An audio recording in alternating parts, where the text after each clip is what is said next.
What's up, everyone? Welcome to another episode of the Meran podcast. Today, my guest is Megan Oldham. Megan is one of the top free skiers in the world right now. At 21, she already accomplished a ton. She won the Crystal Globe in her first season on the World Cup circuit back in 2019. She already has 5 X Games medals, and she went to last year's Beijing Olympics and competed in both slopestyle and big air. It was a super good talk where we discussed about a bunch of subjects ranging from her growing up in Ontario and getting into free skiing after years of gymnastics and figure skating, her incredible rise from local competitions to World Cups in the span of 2 years, becoming one of the top skier in her discipline and adapting along the way, going to Beijing last winter for the Olympics, and much, much more. Big thanks to the patrons on Patreon, Raf Diaz, Will Cameron, and Laurent-Olivier Martin. Also, big shout out to the sponsors, Axis Board Shop, Planks Clothing, and Dick Ann's Restaurant. Let's go.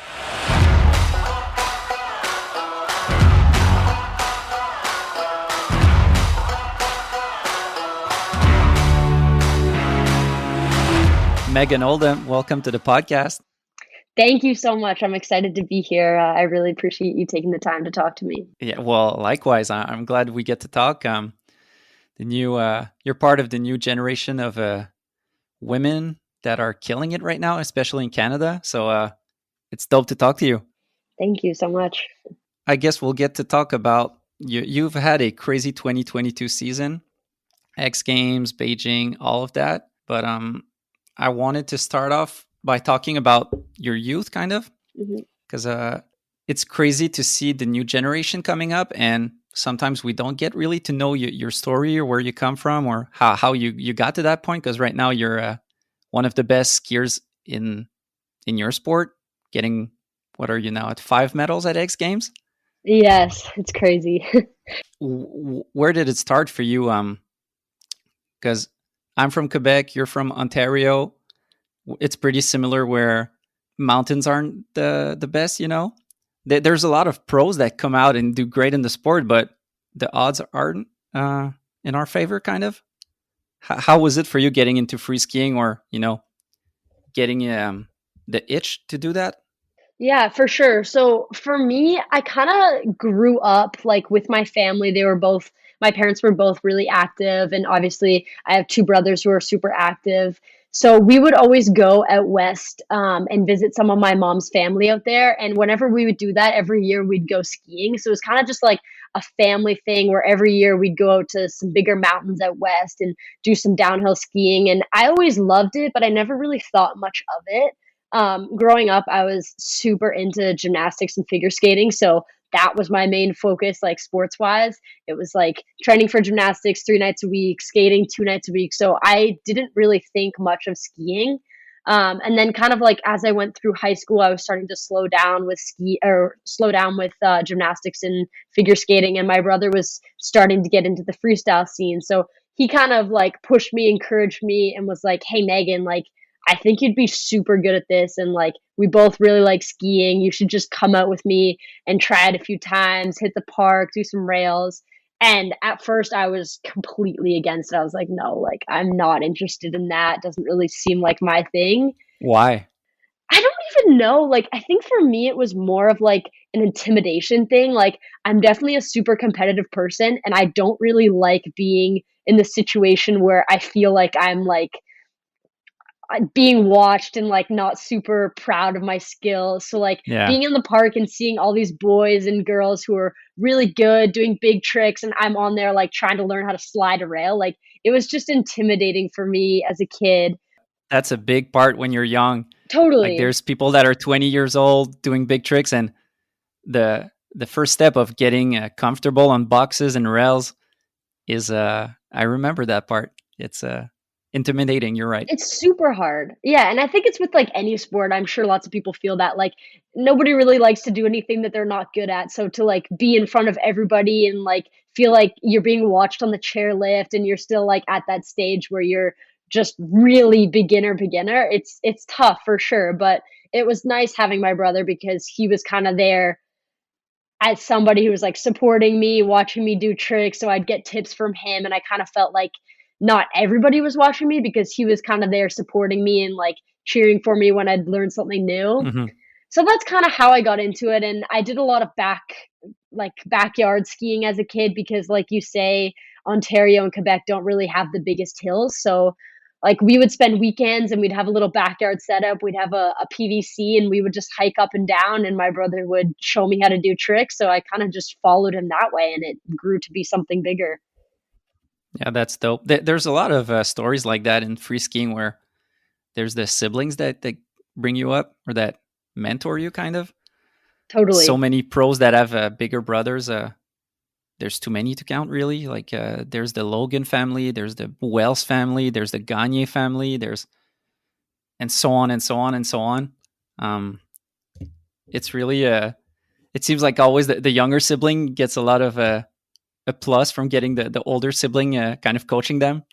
100%. Yeah. And that's definitely our family as well. Like, I have a younger brother who's he's now 14, and he's also getting to freestyle skiing, and like, just because he's had both of us to kind of lean on and like get advice and not have to learn for himself necessarily, and he's getting so good so quick, and both of my brothers and I are like, damn, like, we wish that we had more of that.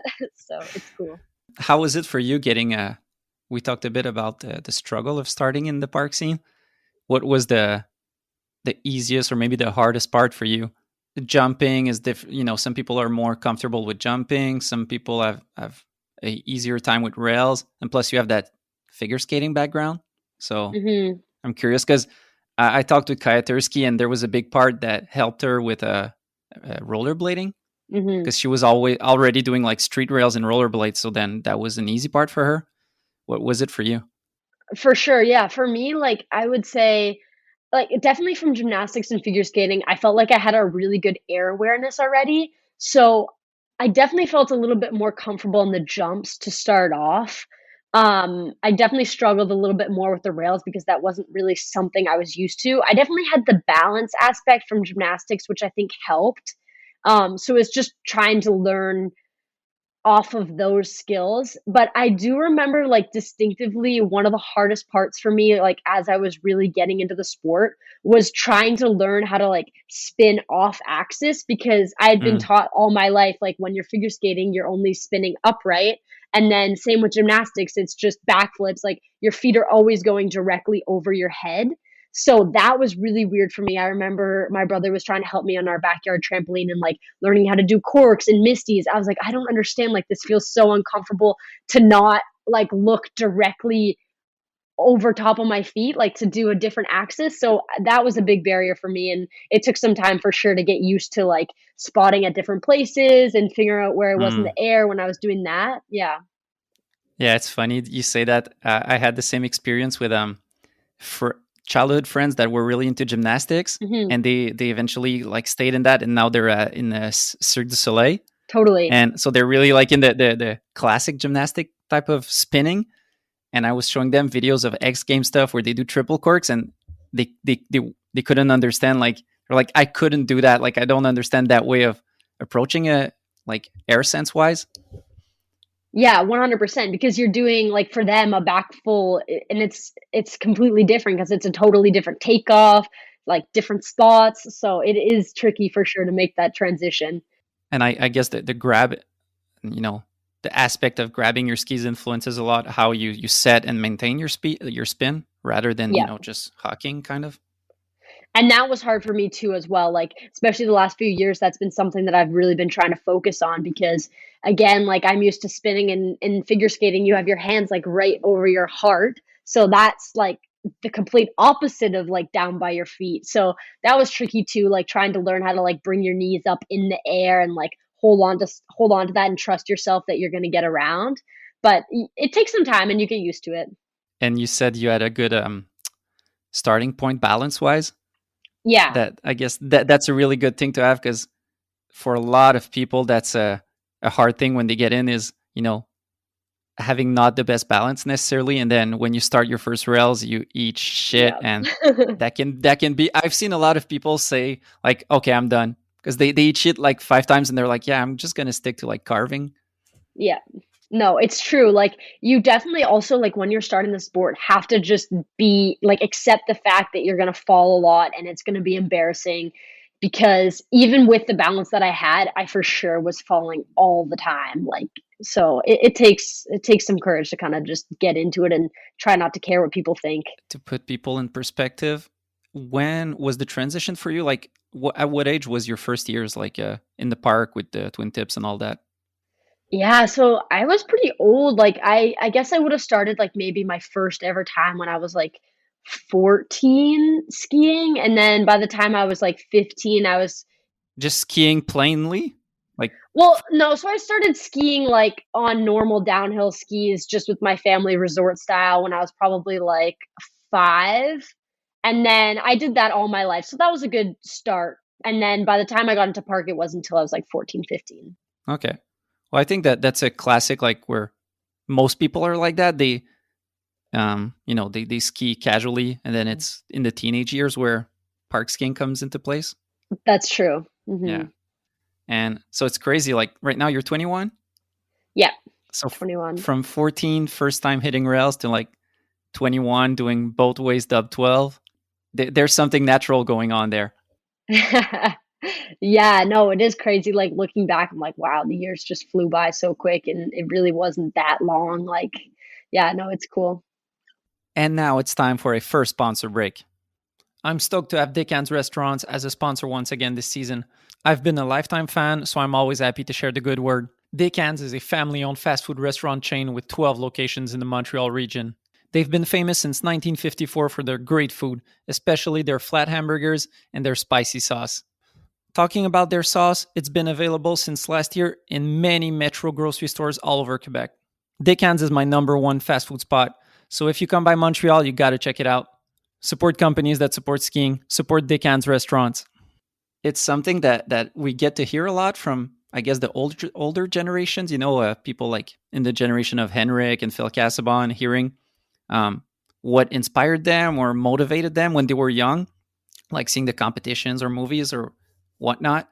How was it like for you in your generation in Ontario with your family and all of that? Like, except, well, it may be also the local scene, but was there something else like that inspired you, like to go to free skiing? Was it movies or edits or anything in particular?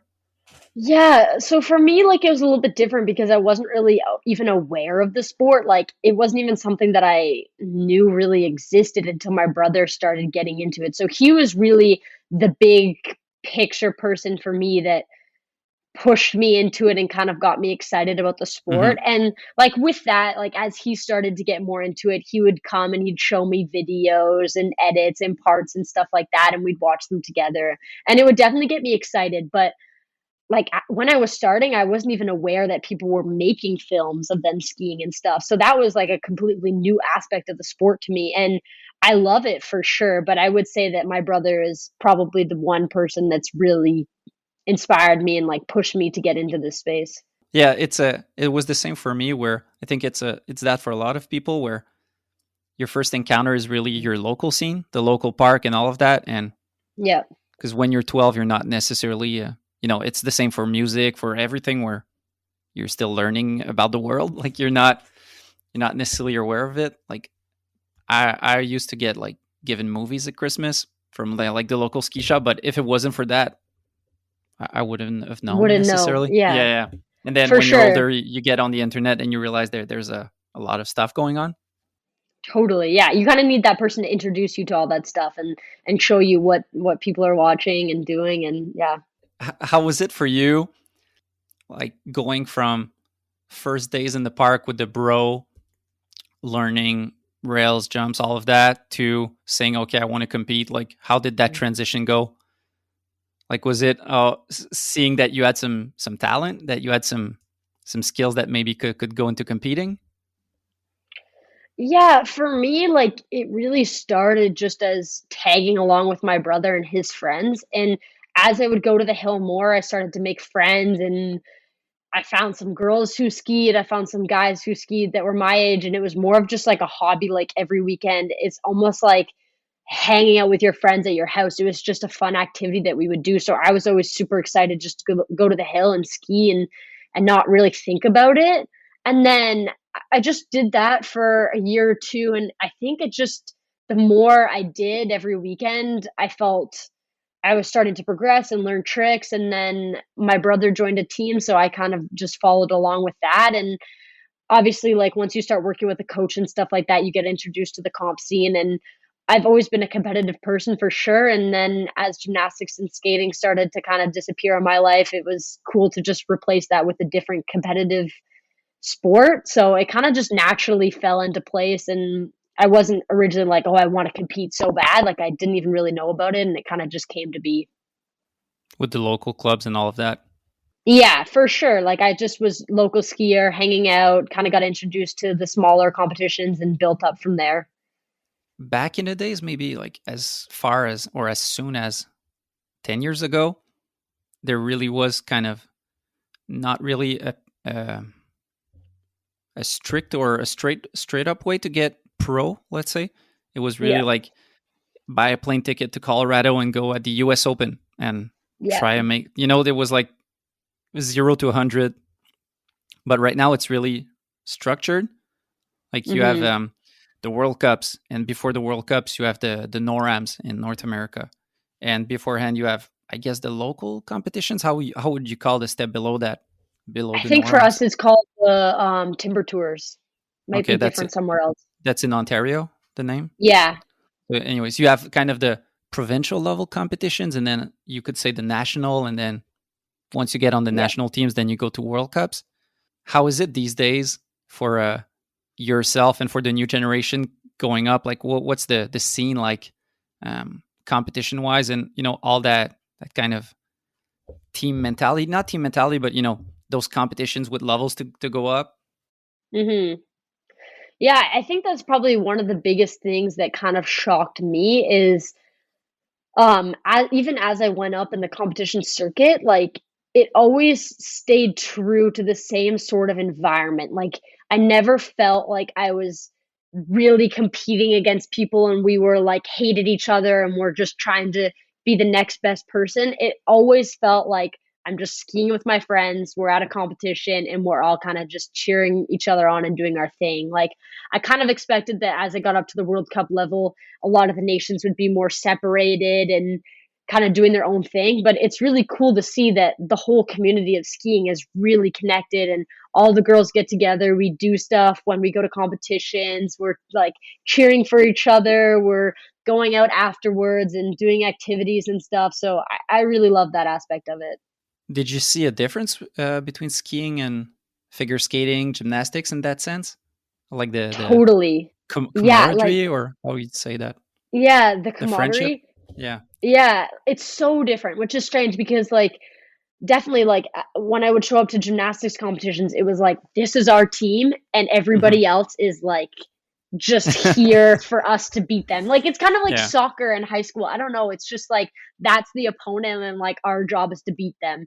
So, it was so different, like, and honestly, I think that's probably the biggest thing that I love about it because I also was super into cross country running as a kid, and unfortunately, I just felt that, like, every time I'd go to a competition, it was so stressful. It was just like, I have to do well. Mm. Whereas when I'm at ski competitions, it's like, you know what? Like, I'm just here with my friends, we're skiing, and, like, it's not just all about the competition aspect. It's about, like, having time with everybody else and getting to know people and just skiing for fun and getting videos and all this. So I really think that helped and, like, made the sport more interesting for me. Yeah, you're right. There's a big part in free skiing. I think that's you want to win a competition, let's say, but there's a big part that's also doing your best personally rather than like beating everybody else. You want to do your best up Totally. 12, not you know, there's something personal about it. Yeah, and I love that aspect of it for sure, like, you just feel like you're challenging yourself rather than just being out there to, like, try and be the best. Hmm. Yeah. With everyone doing their own trick and the judging aspect, it's not as if you have control or there's a limitation of control. Like Mhm. if you look at some bigger competitions, everyone's doing different tricks with different grabs, different spins, different flips. You don't know where it's going to rank. You don't know, you know, if they're going to land it. It's just a matter of like doing your thing, and then you'll see where it falls. Totally, and for me, that was also something that was new because I was used to gymnastics competitions where we'd show up and it'd be like, you're not allowed to wear nail polish. You have to have your hair done up a certain way. You can only do these certain skills. You can pick from this spin or that spin. And it's so different in the fact that like I can go and I can do my slope run and say, hey, like I don't want to do like nobody's going to be doing the same exact run. We're all going to be doing something different. And it's actually just judging based off of a whole variety of things rather than just like who did each trick better. Yeah. So that's cool. Was that fun or like weird for you when you got, because that's the total opposite of what you were used to? I loved that because I remember I felt like there wasn't as much freedom and self-expression within gymnastics that I kind of got like disappointed. I was like, every single person on my team is doing the exact same choreography. So Mm, like this isn't really fun. Like I don't really feel like I'm actually getting to show the skills that I like or the skills I feel I can do better.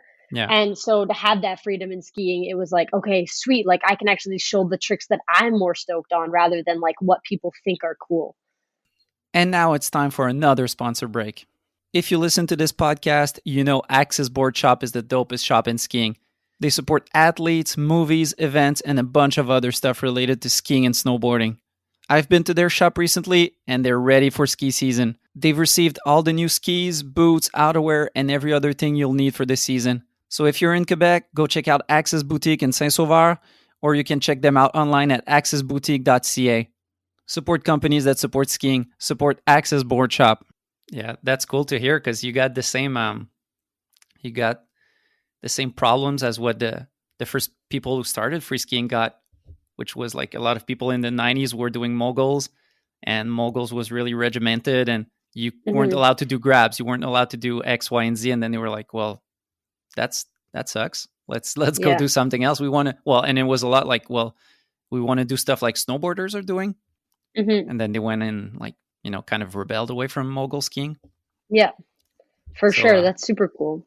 you did some local competitions. How Hmm. did that go, and like how long did it take for you to go onto that next stage of you know more international level competitions? Hmm. So when I started, I obviously did the really local competitions. I remember my brother and I would always travel like a couple hours up to a different hill and we'd do like these weekend rail jams and stuff like that. So it was really like the like raw ski competition atmosphere. And then I got started into some like local competitions that were a little bit more structured. So the timber tour side, I think I maybe did like a couple of those. And then the following season, when I was fully with a provincial team or a local team, I did the COT and NORAM circuit for a year and did really well on that. So that's kind of when I got transitioned into the next gen national team circuit. So you did kind of one season on the local level, let's say in Ontario, Yeah. then one season with the Ontario team, and then it was already national team. Yeah, and the crazy part is I wasn't even with the Ontario team. It was like a local club. They're called Agenda Free Ski. They're still a club, and it's like within Ontario, but it isn't actually the Ontario team. Okay, but is there an Ontario team? There is, yeah. It's kind of changed over the years, but when I started, my brother was on the Ontario team, and it was a full-fledged team, and they would travel to Australia and stuff like that, and do a whole circuit. So, Hmm. yeah, That's crazy quick.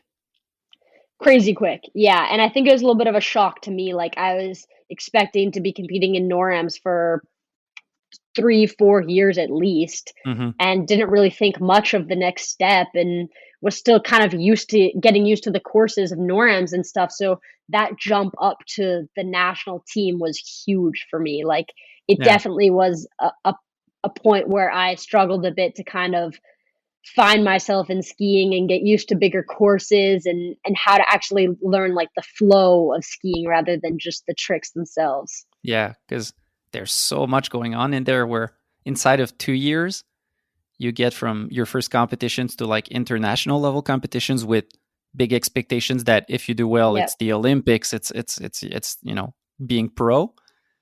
There's what you just mentioned, that you go from local competitions, which are smaller features, smaller jumps, all of that, to Hmm. big ass courses where Totally. you got to be on point, because if you mess up on a big jump, then it can Yeah. you can get injured. Like it's real consequences. How was that all of that for you? Like that quick transition? That's crazy. Yeah, the quick transition was, like, crazy for me, like, I was so excited about it, so it was something that I really, like, leaned into because I was like, "I'm really excited about the sport, like, this is fresh and new, and, like, I wanna push myself and do as much as I can," but definitely there was a part of me that was, like, really scared. I remember going to, like, my first training camp, and it was in Mammoth, and also just showing up and, like, all of a sudden you are with all these people who have already competed in X Games and the Olympics, and they're wearing Red Bull helmets, and they're like, they're super well established in the sport, and you're kind of like, wow, like I'm just starting, like I'm kind of nervous again. It's almost that like initial fear of like progressing in front of people who are better than you. Like Yeah. you get Yeah. nervous Going again. back to what we said, Yeah. sorry, going back to what we said about like your first times in the park. Totally, like, you relive that 100% because you feel like these people have so much more experience than you, and when they see you ski, they're gonna be like, "Oh my god, like, do you deserve to be here?" So, there's definitely that aspect that was scary, and then on top of that, just learning to do the tricks that you already had, but on a bigger course. So I was like, "Okay, yeah, like, I can ski switch, like, that's fine, I've hit some jumps, I've done some switch 5s, switch 7s." But when you're going switch into a jump that's twice the size, it's scary because you know that if you mess up, it's gonna hurt a lot more.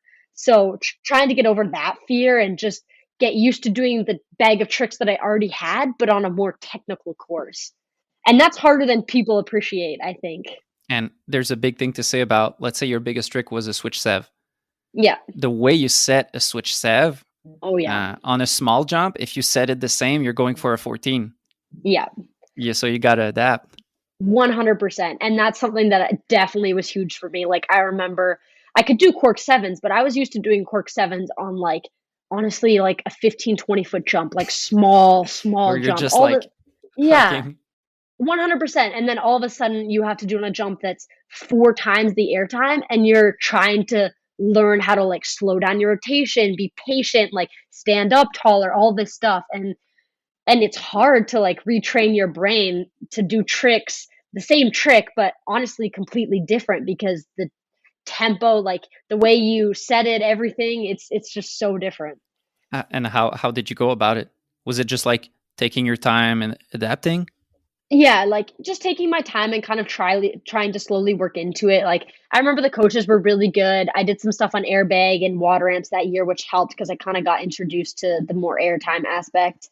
And then just yeah, not trying to learn new tricks, but just taking a year to like get comfortable riding and just like I did so many camps where I would just go and like straight air the jump line and do 360s and like just really get comfortable like with the flow of jumps and spinning and stuff. So not trying to like initially push myself to like do a double, you know?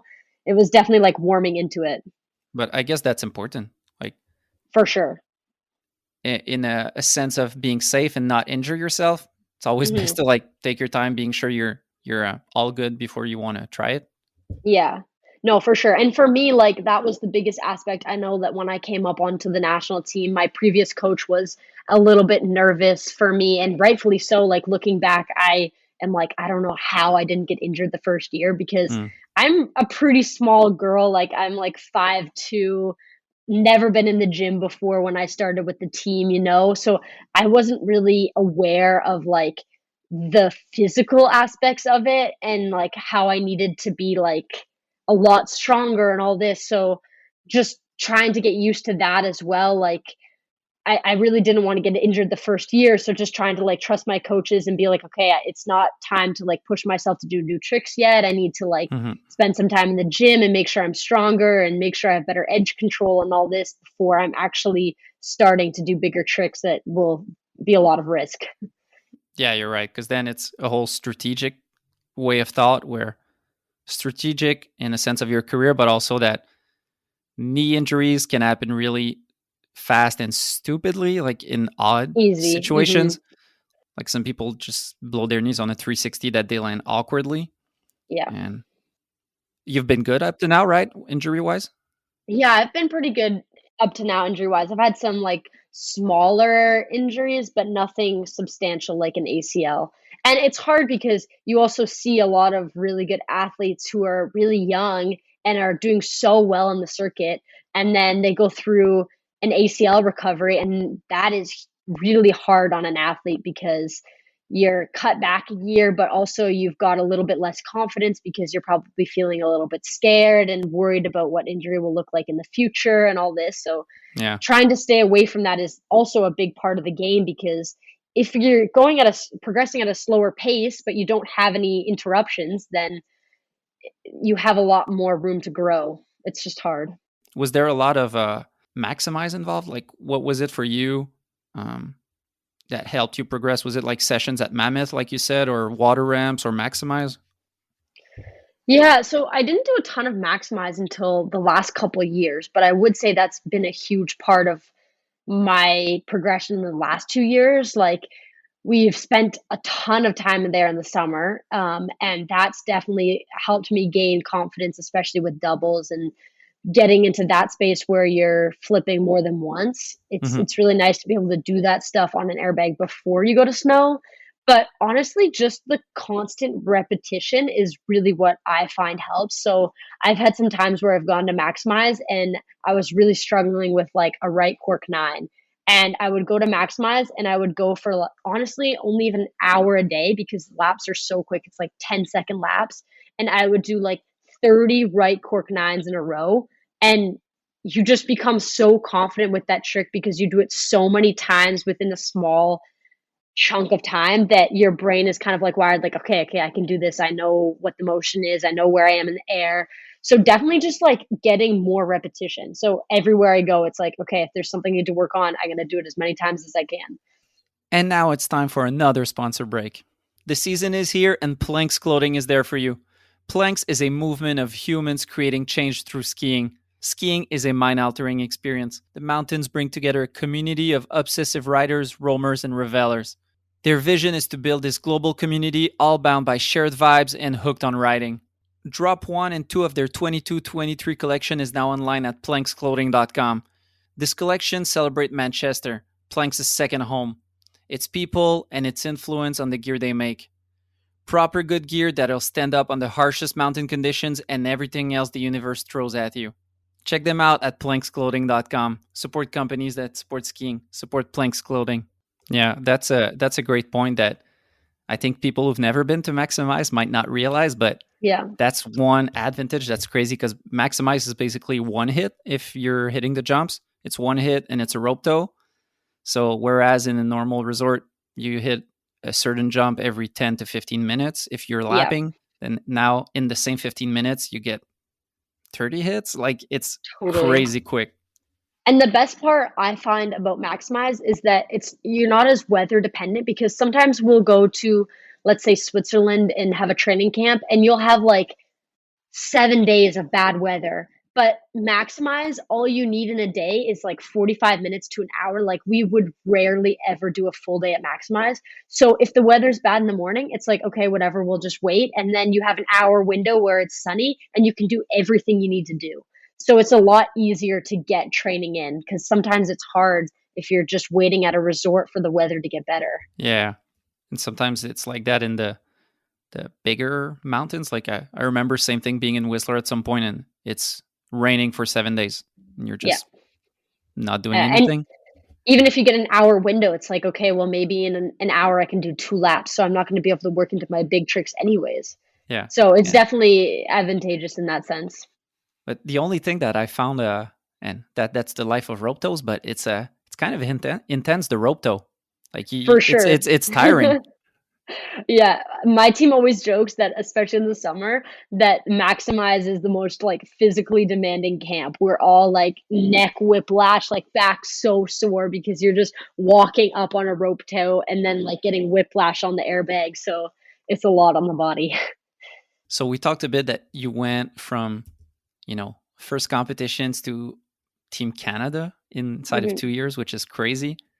And you were talking a bit about being impressed by like people that were already pro on the team with their Red Bull helmets and all of that. But now we're a couple years later, and you have your Monster hat on, and Yep. you're one of those people now. It's a Yeah. How did that go? That transition, like it's been what 4 years now, and going from new to the team, no experience on the big courses, all that we said, to now 5X Games medals, Olympics, FIS Crystal Globe at your first year. Maybe we can touch on that first. Your Sure. first season ever in the World Cup, you get the Crystal Globe, which is the number one overall in points for all the season. So Hmm. not necessarily that you won all the competitions, but with all the results compiled, you're the one who had the best season. That's intense of a statement inside the competition circuit to make a bang. Hmm. Yeah, that was insane for me. That wasn't something that was even in my mind until like not even the last competition. So I had kind of started out that year and done the first couple World Cups as my warm up, just getting used to the scene. Didn't make finals. It was just kind of like getting used to it, doing some smaller tricks on the course. And then I remember it was in Italy when I got my first podium and I did a run and I was like, wow, like this is awesome. Like I'm so stoked. Am I riding this at this competition? And then I went almost straight to Mammoth and then again came up with a really good run and somehow ended up landing it and was on the podium. So I already had two World Cup podiums that year, didn't think anything of it, went into like the last competition just doing my thing. And then I remember I landed my run and I was super happy and I was at the bottom and one of the like FIS regulators who was there and he's like, I think you might have won the like Crystal Globe. And I was like, no, like you're Like joking, you, there's you no weren't even way. keeping track of it. No, I had no idea. And the craziest part is that I won by 1 point, Oh one shit! single point. In front of who? So in front of Sarah Shit! Hoffman. Damn! Yeah.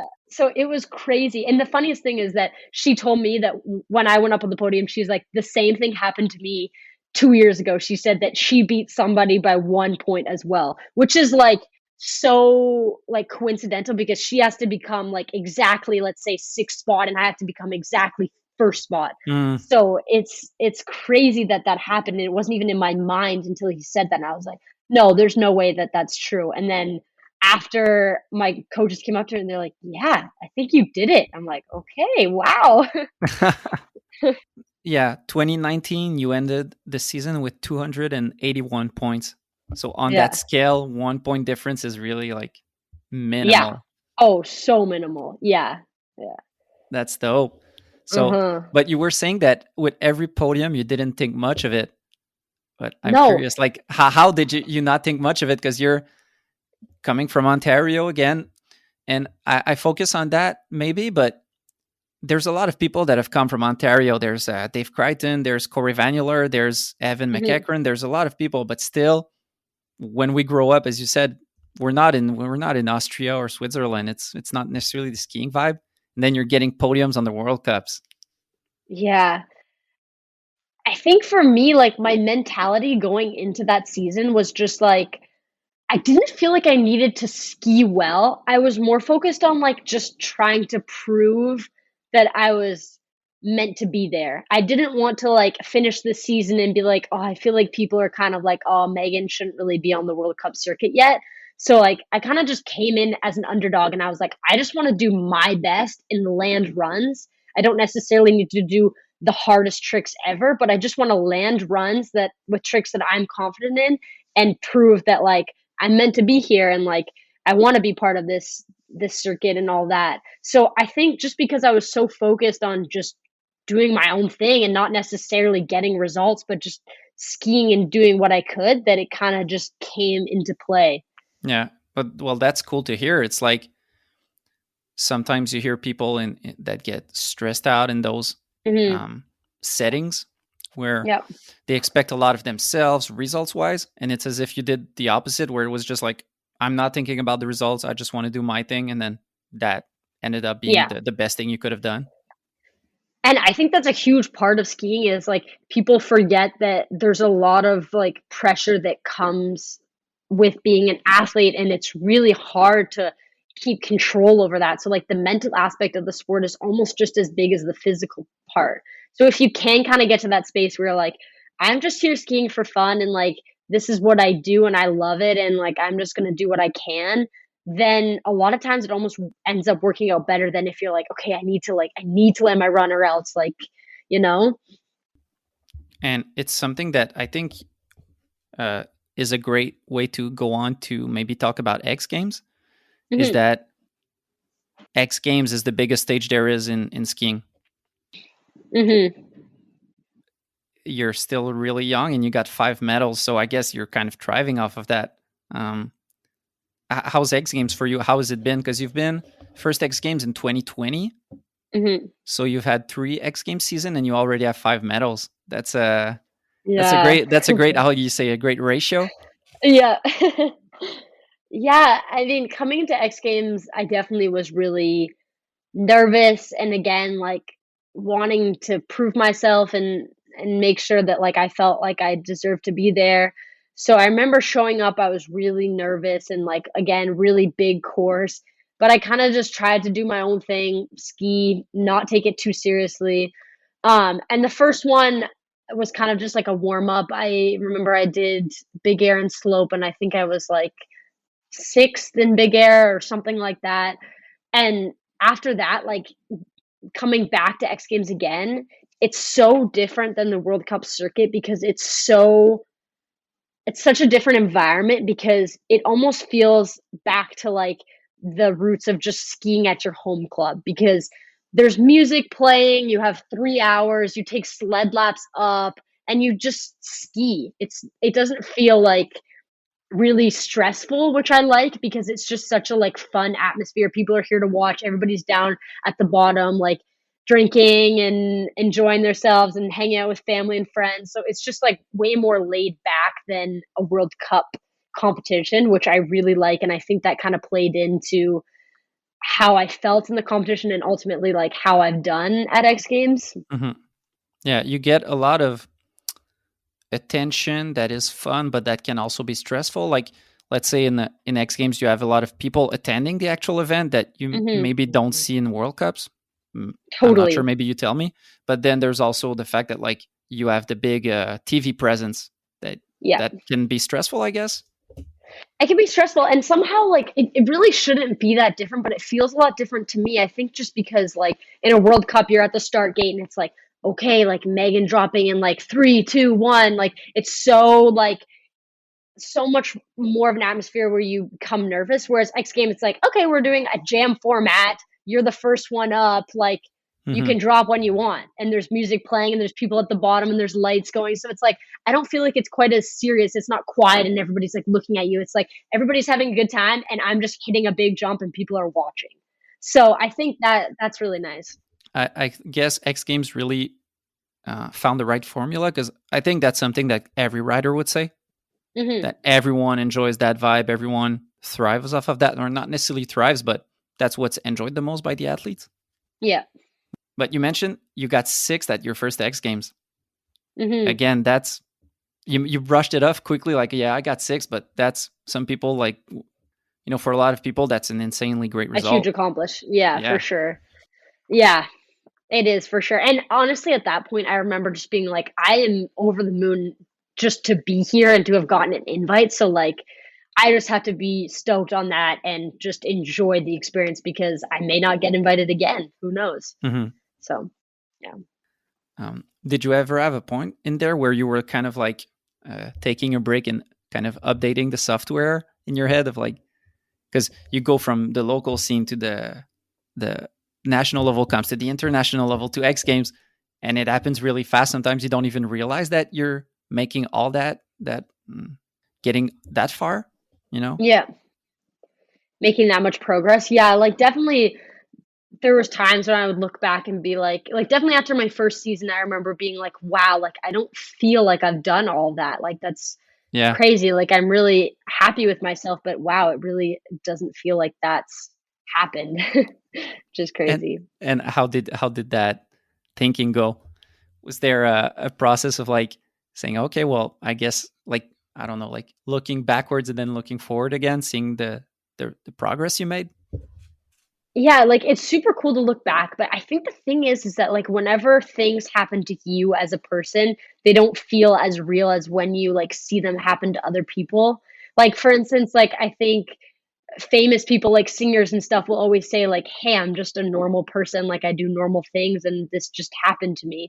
Yeah. And people are always like, "Oh, that's crazy, like you're a superstar, you're so famous." But really like when you're living it, it's just like it doesn't really feel like it's that different. Like I just feel like I've been skiing for a long time and it's been fun and a lot of cool things have happened in my career, but it doesn't really feel all that serious. I don't know.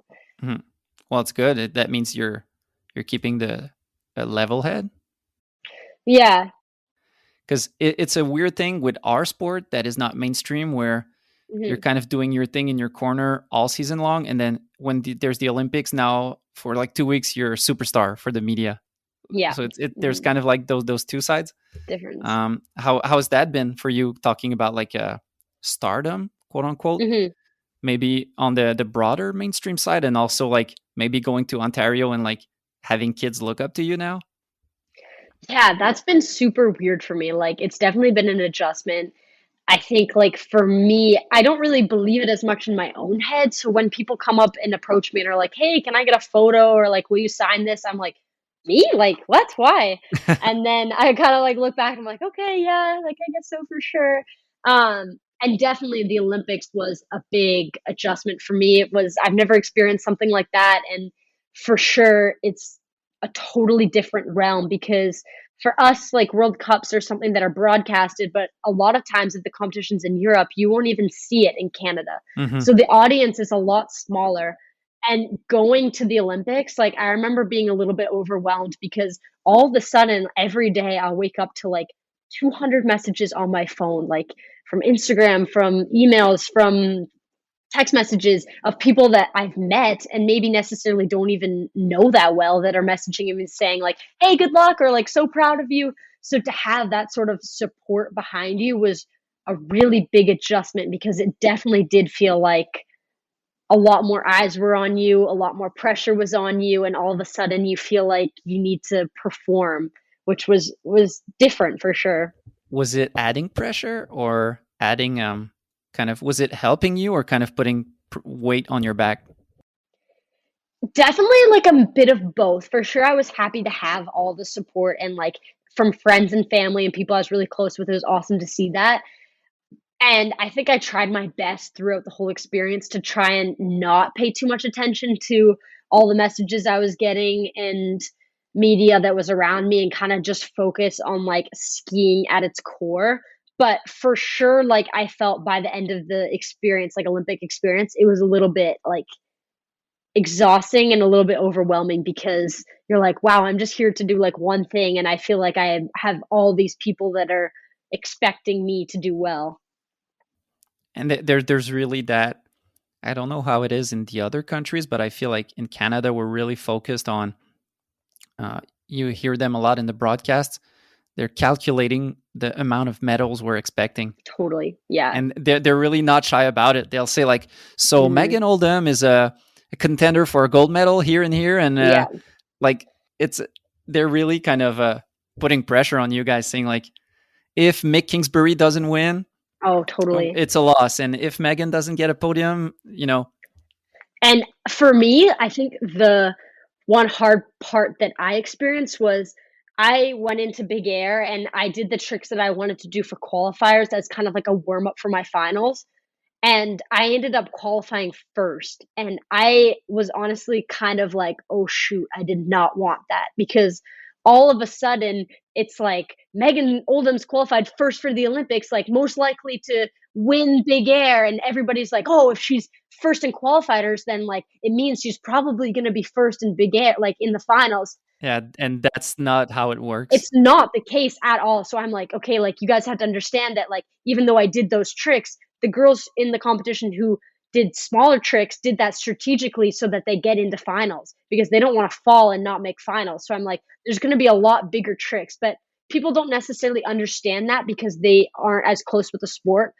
So I felt like there's a lot of pressure, like, okay, because she's first in qualifiers, she's got a podium in finals. And that was definitely a big thing because I was like, okay, nobody really understands the real situation. And like, I don't expect that for myself. So Yeah, yeah. and with mainstream media, they're still posting articles with photos of people not grabbing or like.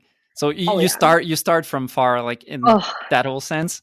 that was the funniest thing for me. I remember I finished the Olympics and I made like a little post on my Instagram just kind of like being sarcastic, like, oh, what great photos they got at the Olympics. And it was like me crashing, me missing a grab like 10 times. And you would not believe how many people like responded and being like, wow, beautiful jump. Like, it looks amazing. And I'm like, oh no, like nobody knows anything about our sport if they think that that's a good photo.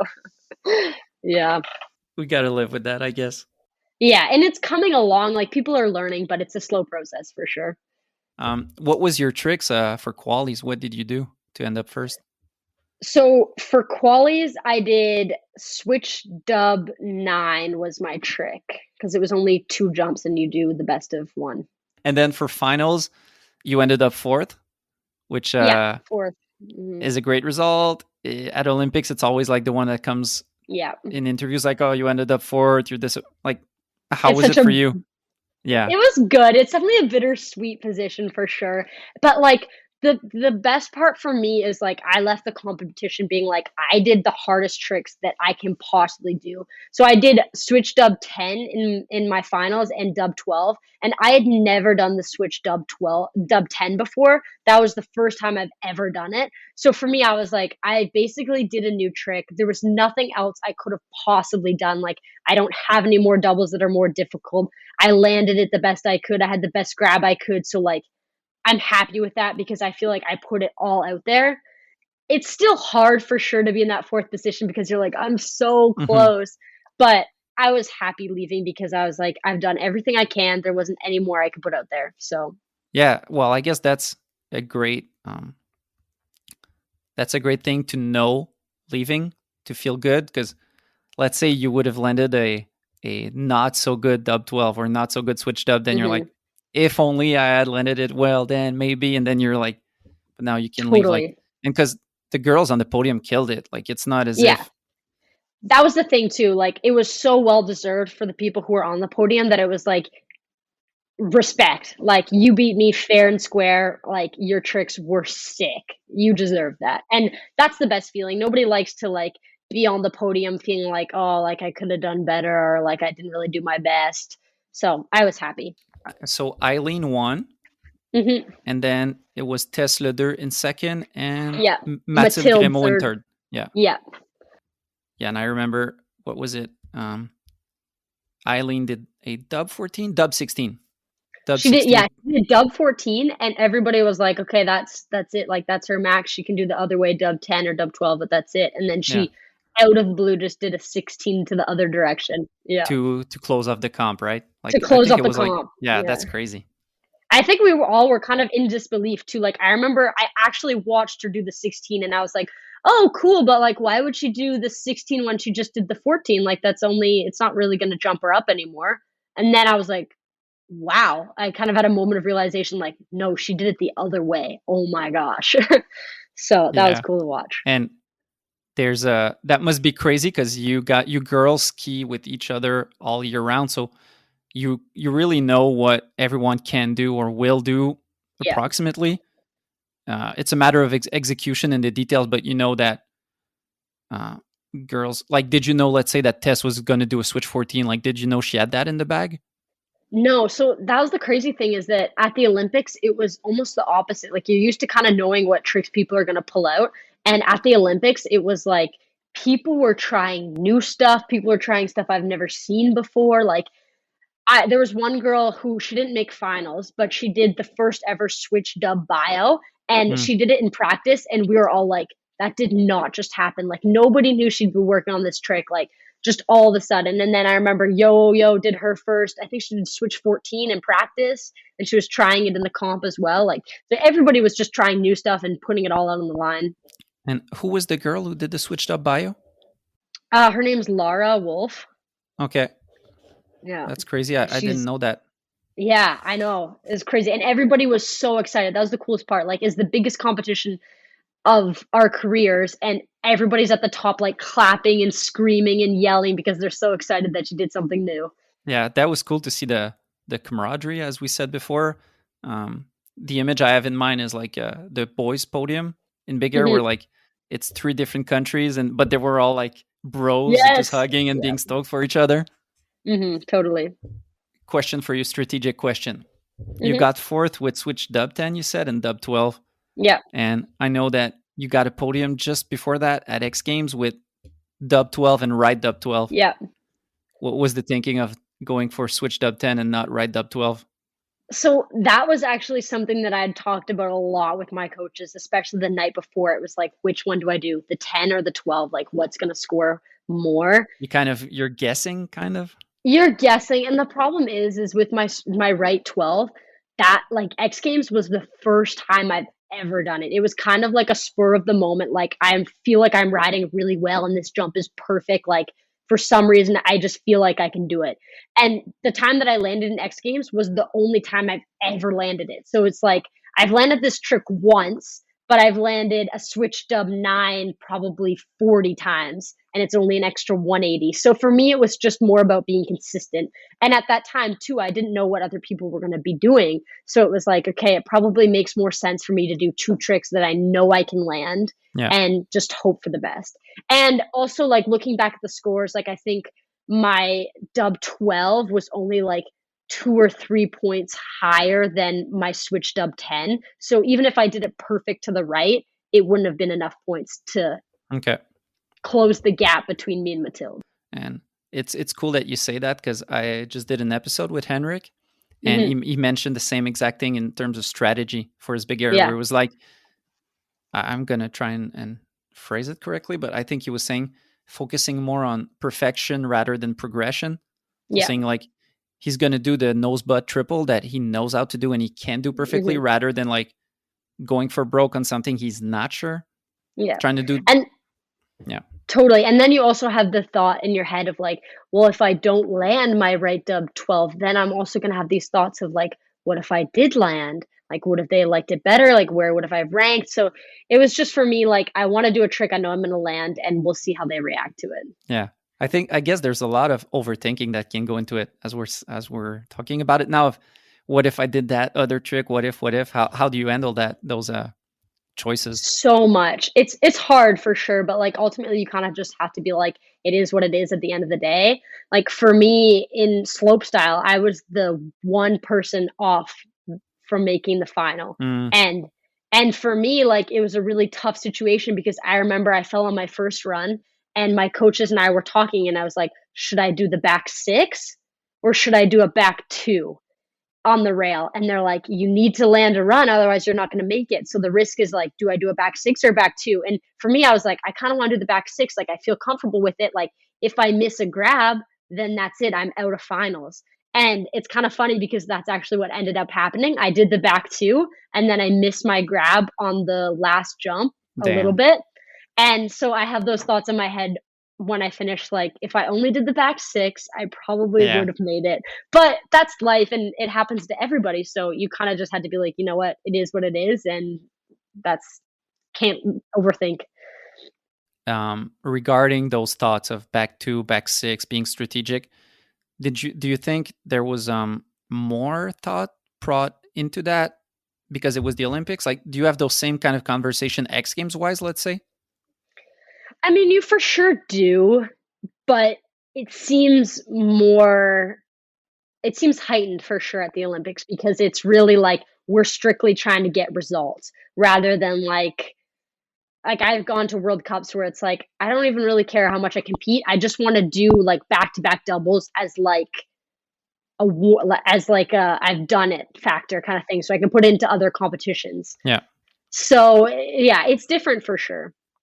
Because like I've seen you, there's a post on Instagram from this summer where you do a line and you end up with a back 6 as if it's nothing. So it's a trick Hmm.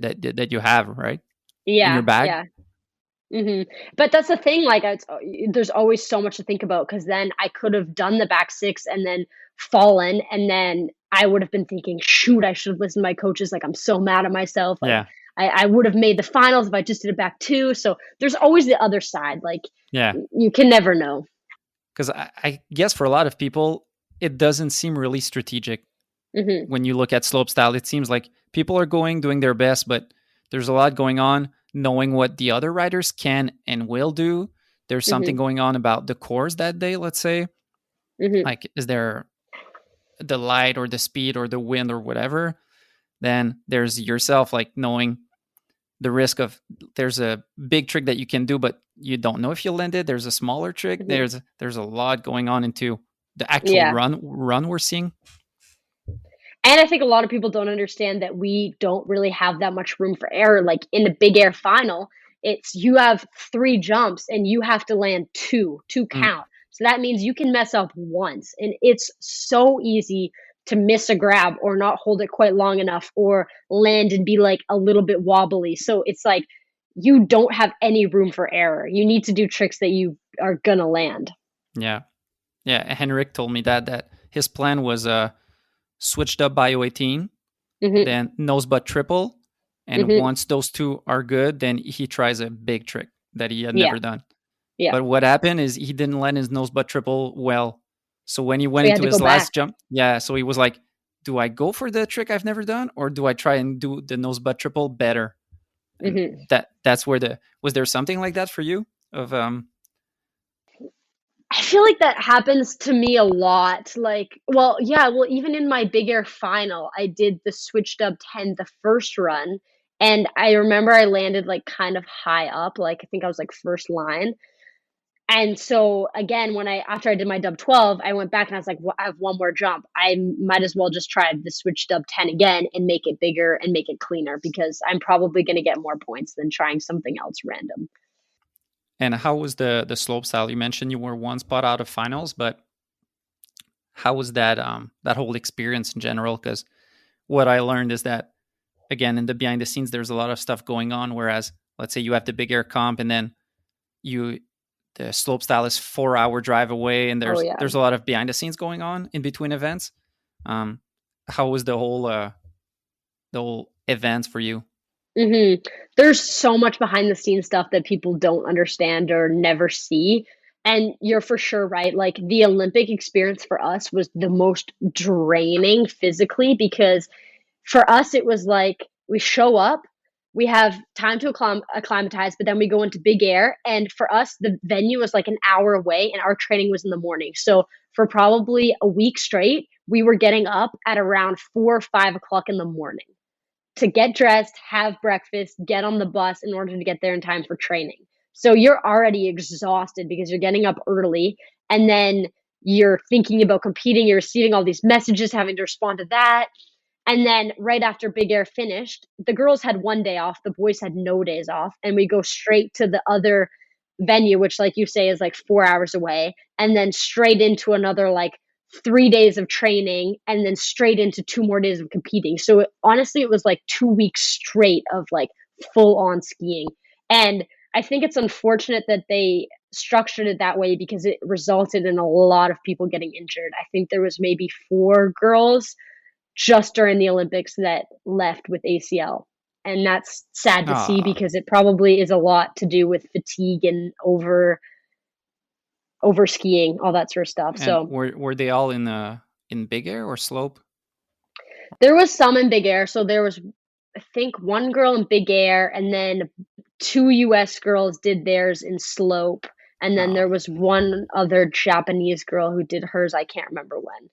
Yeah, so that part was frustrating for us as athletes because we're like, obviously we're all physically drained and like we probably shouldn't be doing this much volume of skiing, but we have to push ourselves because this is the Olympics. and I guess that comes into your mind also, knowing that Mhm. you want to get the results, but you also don't want to get injured, and you see them like Yeah. you're living with them almost, like you see them every day, and Yeah. you're aware of what's happening.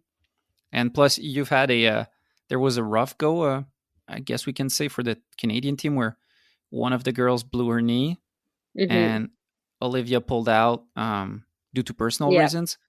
So Mhm. you're kind of dealing with that also on your personal end. Like Yeah. you saw all of that. Yeah, for sure.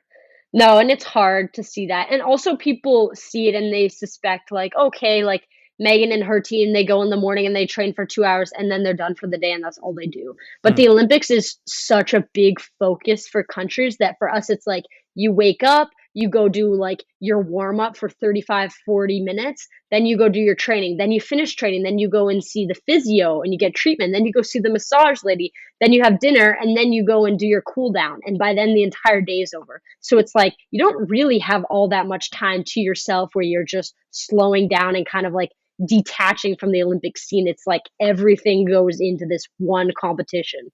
Yeah. And how much Mhm. media is involved? Is it all after the comp, or do you also have like obligations beforehand? It depends, like, person to person. I think, like, some of the bigger athletes obviously have a lot more media, that they have to do. I think because of COVID, it was a little bit smaller this year, which is good. So Hmm. for us, like, I had media stuff after training. There would usually be people there asking us questions after qualifiers, finals, for both events. And then I remember there was once where I actually had to go on one of the afternoons to, like, the media station and go do, like, a separate interview. Yeah. And how was that for you? In the sense of being in free skiing, where we're in our own bubble, own little sport, Mhm. and then you're on CBC or whatever it is. That it was cool for sure, like, it was definitely a different aspect of the sport that I've never really experienced, and, like, going to a media facility and actually, like, sitting down and getting mic'd up and, like, seeing everything is a cool experience for sure. Like, I enjoyed it, but again, like you say, it, like, adds a lot of external pressure to you that isn't necessarily what you want. All in all, when you look back at the experience, how do you assess it now? Like, let's say we're in the fall. It's been over 6 months. Are you stoked on it? How are you looking back and maybe looking forward to Cortina because you're young? So Mhm. I guess that's really Yeah. a next big thing. Yeah, like, looking back, like, even right when I left, it was like, "Okay, this was such an incredible experience," and I just had to be grateful because not that many people will get to experience this in their lifetime, so I enjoyed every second of it, even though it was stressful, like, it was such a cool thing to be part of, and I'm really looking forward to the next 4 years because I feel like there's a lot that I can learn in 4 years and a lot that I wanna show at the next games, so I'm really Mm. excited and looking forward to it. And you're in at a great age because Olympics being Mhm. every 4 year, not Yeah, everyone goes at the same age, kind of. totally. And being 21, were you 20 at that Olympics? Yes, I would have been 20. Yeah. So next Mhm, up, you'll be 24, and then mhm, like that's great timing. When you look yeah, at people these days, like Henrik got a medal, and yes, Henrik is special and he's a goat, but he got a mhm, medal at 30. So yeah, there's room to have chances and to look not have the pressure of saying like I need to perform at 20 or else I'm done. mhm, yeah, and that's comforting too, knowing, like, it's cool to be like, "Okay, well, I have lots of time, and I do kind of get a second chance to, like, show my abilities and see what I can do." Yeah, and Italy should be nice. Yeah, I'm really excited about Italy, it'd be a cool place to go for sure. Yeah, I'm not sure we want to get into that because I guess it's been talked about, because with China you had the whole not only the pressure and the intense days in the Mhm, media, but it was also like COVID season, so yeah. stress about that. Yeah, honestly, I think, like, the month leading up to the Olympics was the most stressed I've been in my entire life because Mm. they had kind of said to us, our federation, like, "If you get COVID 2 weeks before the games, that's it, you're not going. It doesn't matter if you're qualified or not, you can't go." And then within that mix, it was like, okay, X Games is in that time frame. So you get an invite for X Games and you're like, "Do I turn down X Games because I'm risking maybe getting COVID because I'm gonna be in huge crowds? Or do I still go to X Games and just pray that I don't get COVID and can still go to the Olympics?" And that was such a hard decision. Like, my entire team was really struggling to decide if we should go or not. But I guess it ended up being a good decision looking back. 2 medals. It did, yeah, Yeah, yeah. We all said that. yeah. We were When all you like, look back, it was worth it for sure. yeah, and but yeah, it was kind of an odd X Games about that because people canceled due to COVID. Yep. Only like positive tests. And then there were a lot of people there riding with masks on, like the Yeah. N95s. Everyone was like, "I'm not catching COVID." Yeah, and that was us because our federation had kinda said to us, like, "We don't think you should go to X Games, so, like, Mm. if you go and you get COVID, you know you can't go." So we were all like, we are never taking off our masks. Like, we can't get it. Damn, that's a lot of pressure. When Hmm. even the federation is like, we we we think you should not go.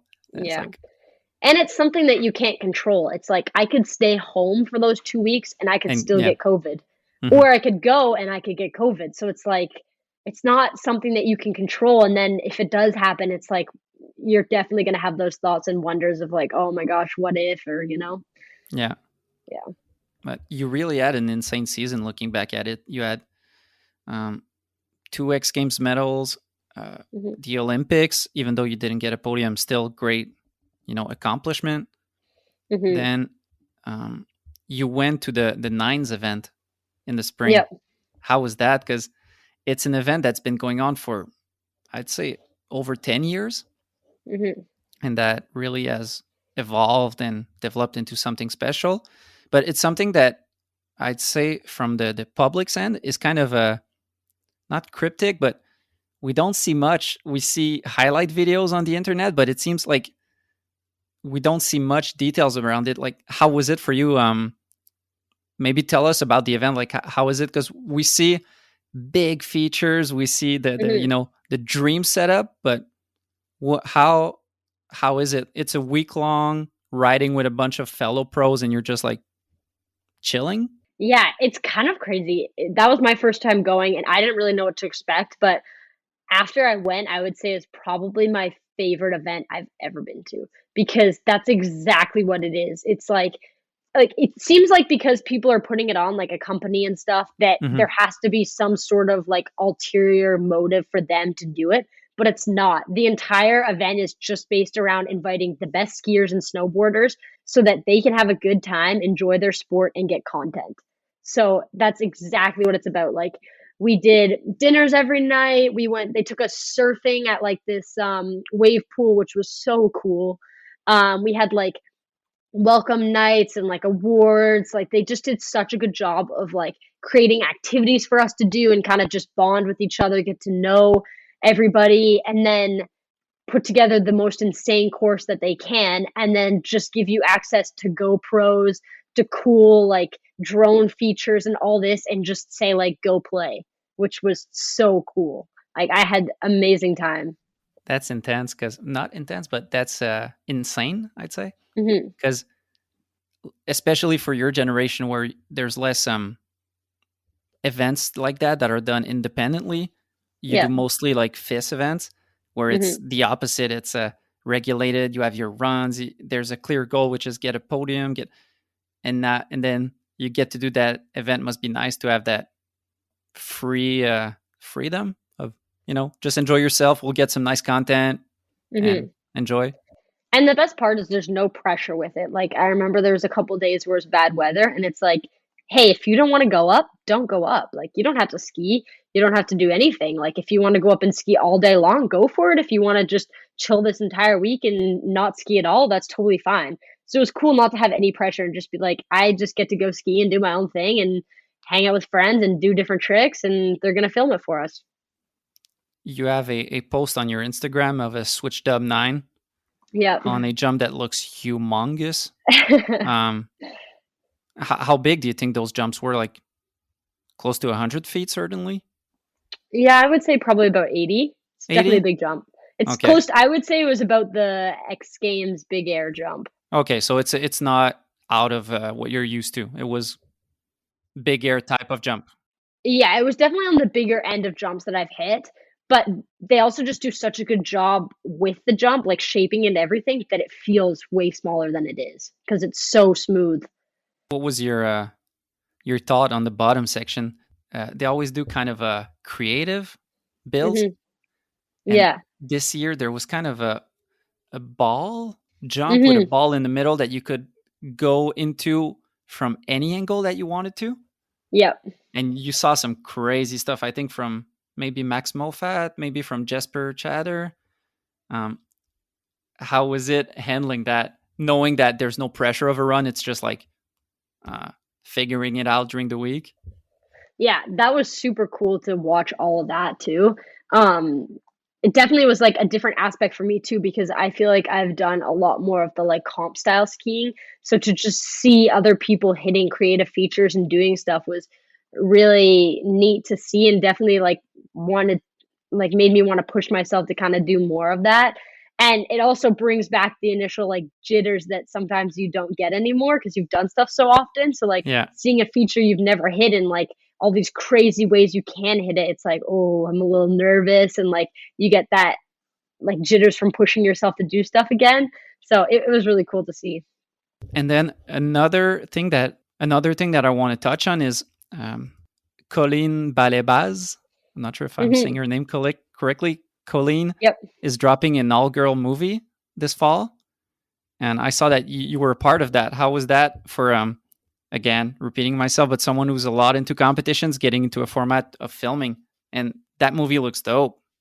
Yeah, I was so excited when I heard about it. It was more of like a last minute thing. I'd kind of finished the season and they were doing a park shoot for a bunch of the girls to add into the movie and they just invited a bunch of other girls. So they invited me and Olivia. So we kind of just decided last minute, we're like, oh, well, we'll just stay after our last competition and go and do this. And it was also really fun because it was just such a different atmosphere for skiing. Like, it kind of felt like Kimbo session vibes. Like we would go up in the morning, they'd have lunch for us. You would just ski. There's people there with filming equipment, and you do whatever you want on the jumps and the rails, and they'd follow you. And again, it's no pressure, which is so different from the comp stuff because it's always like I have this limited amount of time. I need to learn this now and finish this then, and then this trick. And this was just you have all day. You don't have to do any tricks that you don't want to do. Just do stuff that you're stoked on and you want in a film. And was there a, because you were a stacked crew, Hmm. a Super lot of stacked. Maggie Voisin, Taylor Brook. I'm seeing Yep. too many to names. You were like 10 girls there, or maybe Yeah, more. there's a bunch. Was there some pressure? Because I think there's some pressure, quote unquote pressure, because Mhm, it's still fun time. But in movies where you're in the streets or you're in the park shoot and you know that you're with other great guys that are getting great shots, and mhm, there's that pressure of saying like, well, I don't want to be shown like, or I don't know how you would yep. say that, but I want to also have great shots. Yeah, totally. Obviously, like, watching all the other girls and they would land stuff, and then you kinda get, like, fired up, and you're like, "Oh, I need to get a clip, like, I wanna land something sick too." They kind of, like, in a more fun, encouraging aspect, like, you see somebody else do something, you're stoked on it, and then you kind of, like, get these ideas from, like, "Oh, like, maybe this would be sick," or, like, "You could hit this side hit while I hit this side hit," and, like, stuff like that. So, it was really cool to be part of that. Is there some new stuff that you ended up trying there, that because sometimes in competitions you're Yeah. focused on big tricks, gonna do a dub I've never done, whereas in a comp, not in a comp, in a movie, it might be just, oh, I'm gonna try that grab variation I never get to try. Mhm. Yeah. So, definitely, like, watching some of the other girls, I got a little bit inspired from them to do a little bit more, like, creative, smaller tricks. So, I remember Olivia was doing some, like, hand drags on the knuckle, and I was like, "I've Mm, always wanted to, like, learn how to actually do that." So, she kinda, like, walked me through it, and then I did a few, and they ended up, like, pretty good, and I was super stoked on that. And just doing, like, smaller variations, like, usually if I do a Misty, it's like a Misty 7 with a grab. So I was like, okay, why don't I just do like some Misty 5s on a big jump and like lay it out and try and make it look sick? yeah. So it was kind of fun to just do some more small, like almost scarier tricks because you have like all this time in the air and you're trying to do a smaller trick. Yeah. Hmm. And how was that? Was that your first like experience being part of a film? Yeah, that was my first film project that I've ever done with anybody. So it was cool. How was that in general? Like the separation between competitions versus a film project is as mellow as it can be, in a sense that Hmm. you're working towards a common goal and there's no competition at all. You're all just It definitely got me excited to do more of that stuff, like, it's really cool just to have a really good girl crew and kind of feed off of each other's energy to, like, learn new tricks and stuff, and it was nice to have a little bit different atmosphere from the normal comp scene that I'm used to, so I do wanna do more of it for sure in the future. right now we're talking. You just came back from New Zealand. Mhm. How was that? The It seems like everyone is down there. Yeah, Seems like it's the spot to be in September. it was amazing. I think looking back, it's probably my favorite training camp we've ever done. I don't know if we really like lucked out with weather or if it's normally that nice, but we ended up with like 2 full weeks of sunshine, slushy, but not, like, overly slushy weather, and the park they build there is so perfect, like, it's really good for beginning of the season coming back because they have a small line that you can hit, they have a medium line that you can hit that's like a slope course, and then they have a massive jump that you can hit to learn new tricks, they've got a variety of different rails, so it's kind of just a playground where you can work on anything you want to, which is so nice. We're kind of used to showing up at our first training camp and it's like one massive jump and you're kind of scared to do new tricks. Hmm. So it was cool. And the atmosphere of New Zealand altogether is really good. They've got lots of activities to do after skiing and yeah, it's awesome. What's your vibe? Because let's say your season finishes in the spring, late in the spring, Hmm. then you get some skiing in Whistler in the summer, which is Yep. more having fun than anything else, I would guess. Then you have your summer break.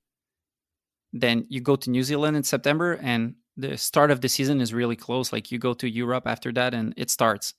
Um, Yep. what's the vibe in New Zealand? Are you trying to like get your skiing legs back up? Are you trying new tricks? What's it like? Yeah, I guess it's different for everybody, but for me, it was just like I'm here to kind of get my legs back, get warmed up back into skiing, do some of the tricks that I've done last season, get used to grabbing again and the flow of skiing. So, Hmm. not necessarily learning new tricks, but certainly if I go back, given that they have such a nice jump, I would love to go back there next year and stay for a longer amount of time and warm up, but then spend the last couple weeks just working on some new tricks. Though, yeah, because the jump you're talking about is the jumps from the jump from the Jossie Well Invitational. Yeah. Yeah, Yeah, that and it's looks. massive.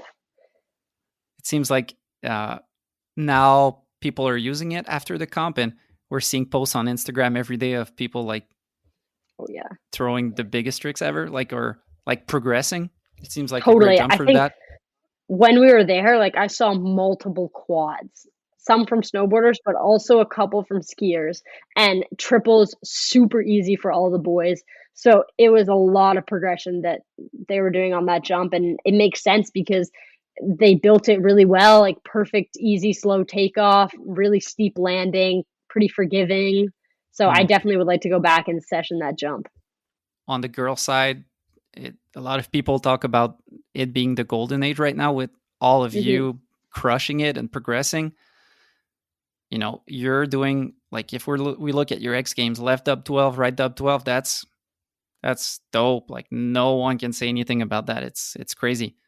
What do you think is and with the Olympics, switch 14, dub 16, it's big tricks. What do you think is next in the progression?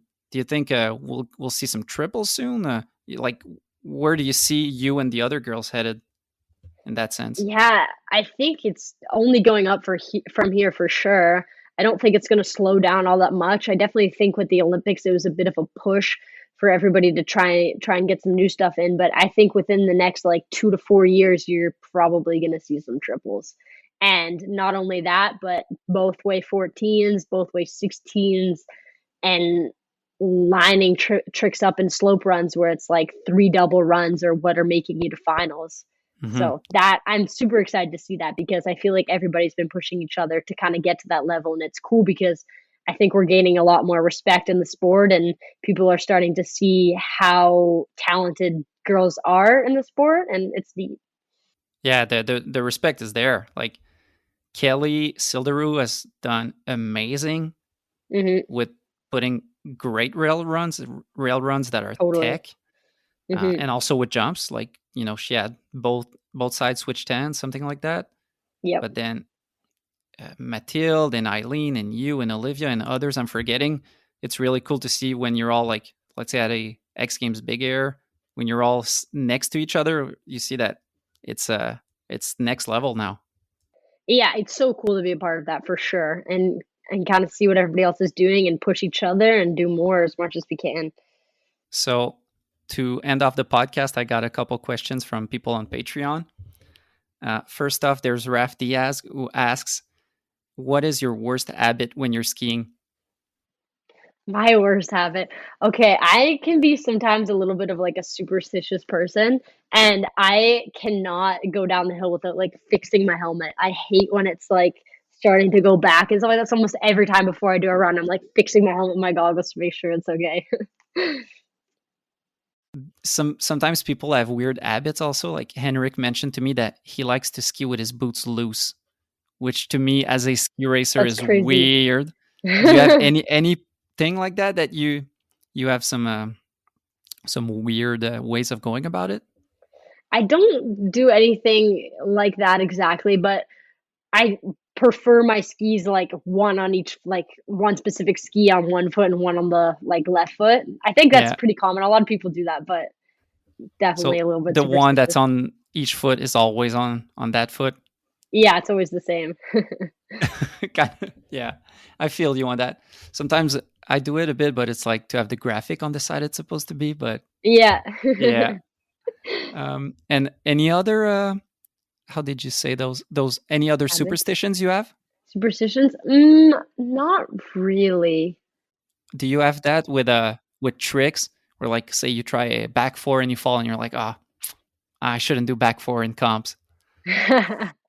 No, not like that, but definitely before I do certain tricks, like if I'm doing one of my doubles or something, or like for instance, any like new trick that I'm doing in a big competition or something, I always go back on my phone like right before I do it. So if I'm gonna do my first like switched up 10, I go on my phone and I watch a video of me doing it like on Hmm. the airbag or like somewhere else and like just watch it like 4 times and then I'm like, okay, I got this. Kind of visualization, but really like you're watching yourself and yeah. Yeah, and kind of just go over, okay, like this is the takeoff, this is the set, this is where I spot, and just kind of like look at each step.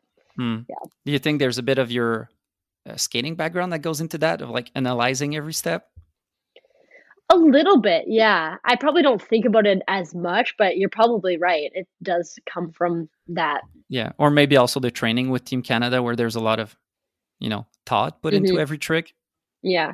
And it's just like a nice little reassurance, like, I did this already, I can do it. Another question now from Will Cameron is what's it like for her being part of the golden age in women's skiing? And he adds, female comps right now are the best I've seen in over 10 years. So Oh, that's nice. we already touched on it, but how is it being part of that whole, I want to say squad, but like generation? It seems like from every country right now, people Mhm. are really good. It's amazing to be part of that because it feels like you're part of something that's really progressing the sport and bringing people to watch, and it's just cool to see, like, the whole sport growing as a whole. Like, so not Mhm. necessarily even the tricks, just to see, like, how what we've done is really, like, growing the sport in general. Because it's pushing you, like it gives you a lot of competition, so it's harder for you because there's a lot of great people, but I guess it's also motivating.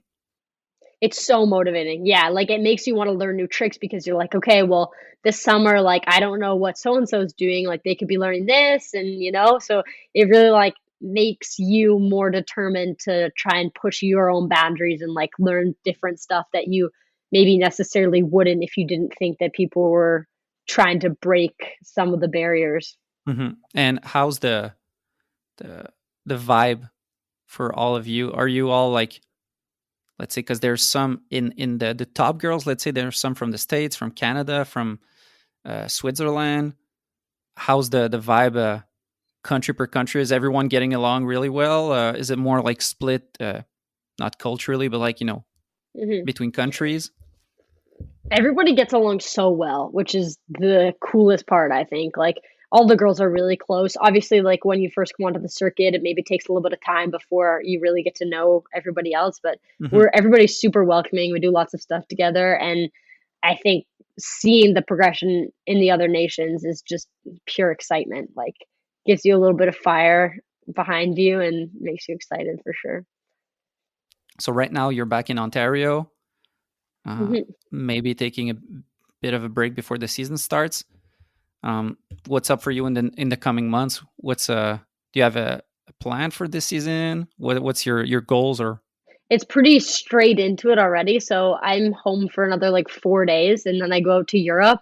And my plan is to stay out there for probably like 2 months and just do the first 3, 4 competitions and ski in between wherever I feel like, just depending on weather and what's open and stuff. So lots of time in Europe, and then come home a little bit more for Christmas, and then get back into the second half of the season. Dope. Then X Games, all the World Cups, all of that. Yeah. And then anything that like those events that we talked about, like Nines or movie project, that's more like during the winter you see how everything unfolds. Yeah. So it kind of depends on like invites for stuff, but definitely I will go back to nines if I'm invited because that was so much fun. And I won't be doing any like filming projects or movies for myself personally. It's something I want to Mhm. do in the future, but I don't think I'm ready quite yet this year and have some other stuff I still want to do before. But if opportunity arises to be part of somebody else's film, then for sure I'll go and do it. Yeah. And then the big questions, film wise, let's say in the future or maybe in a dream scenario, Hmm. in which aspect would you see yourself or would you want to explore, like being, more backcountry or powder stuff, more street Hmm. stuff, more park shoot stuff? Where would you want to explore? I would love to do something that kind of like encompasses all aspects of skiing. And I'd love to do some sort of project with both my brothers because we're all super into skiing. So it'd be cool to do some sort of like sibling film segment where like we're all in the backcountry, then we're all hitting urban rails, and then do a park section. But that's probably something a little bit more long term because I definitely need to upgrade my backcountry backcountry skiing abilities. But that could be dope to see, like the first time, Hmm. being that, like, because for a lot of people, they're, going the backcountry is hard, but it's the same thing for everyone. Like for everyone, you have kind of that dream scenario that, oh, it'll be fun, but then it's like so much harder than you would think Yep. for the legs and for all of it. Definitely, yeah, it's definitely something I wanna work into for sure. I need to get some more time in the backcountry and work up to that, but it would be super fun to have some sort of project like that. Yeah. And do you have a home base for this season? Some people, or do you, like, you're just moving around all the time? We're moving around a lot, so I do have a home base, like, I live here in Ontario, and I base out of here, so whenever I'm not traveling, I come home and spend some time with family, but honestly, it doesn't end up being all that much. Mm. So it's Mhm. so it's not as if like you were based in Whistler and could do some POW. You're like going from comp to comp and then it's back home. Yeah. And maybe in the future, I'll change that. Like, I would like to get my own place at some point. I don't know where, but it would be nice to have a home base that's also closer to a little bit bigger mountain where I can do some different types of skiing when I'm not competing. Yeah. So I guess that's it. Thanks a lot for doing an episode, Megan. It's really cool talking to you. Yeah, thank you so much. I had a blast. And hope you have a great season. Hope everything goes well for you and you get some more X Games medals. Cheers. Cheers. So this is it for episode 34 with Megan Oldham. I hope you enjoyed our talk. It was super good chatting with her. Big shout out to the sponsors once again: Axis Board Shop, Planks Clothing, and Big Hands Restaurants. Peace.